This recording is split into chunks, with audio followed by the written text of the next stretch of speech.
তা আসুন আমরা আন্দোলন গড়ে তুলি, একমাত্র পিয়ার পদ্ধতিতে আগামীতে নির্বাচন হবে। আগামী নির্বাচনের আগেই গণভোট চাই। বড় দল যারা নিজেকে বড় করে এখনো মনে করছেন, বড়রা ছোট, এটা তো প্রমাণিত আগামী নির্বাচনের মাধ্যমে।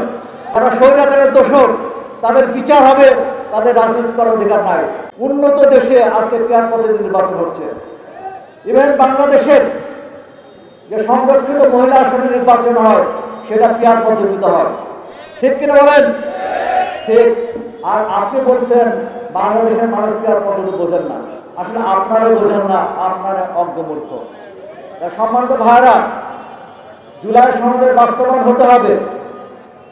ত্যাগ আর রক্তের বিনিময়ে যে দ্বিতীয় স্বাধীনতা আসছে, সেটাকে স্থায়ী করার জন্য অবশ্যই অবশ্যই জুলাই সনদের বাস্তবায়ন অবিলম্বে প্রয়োজন।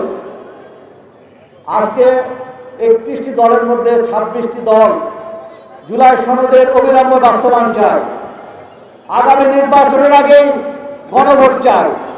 কিন্তু দুঃখের বিষয়, একটি বড় দল যারা নিজেকে বড় করে এখনো মনে করছেন, আপনার সময় বড় ছিলেন, কিন্তু বড়রা ছোট, এটা তো প্রমাণিত আগামী নির্বাচনের মাধ্যমে।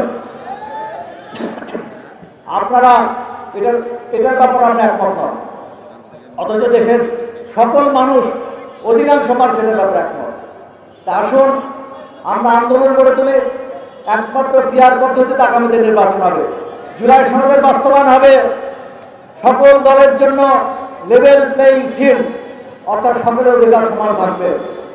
আর যারা স্বৈরাচারের দোষর, তাদের বিচার হবে, তাদের রাজনীতি করার অধিকার নাই।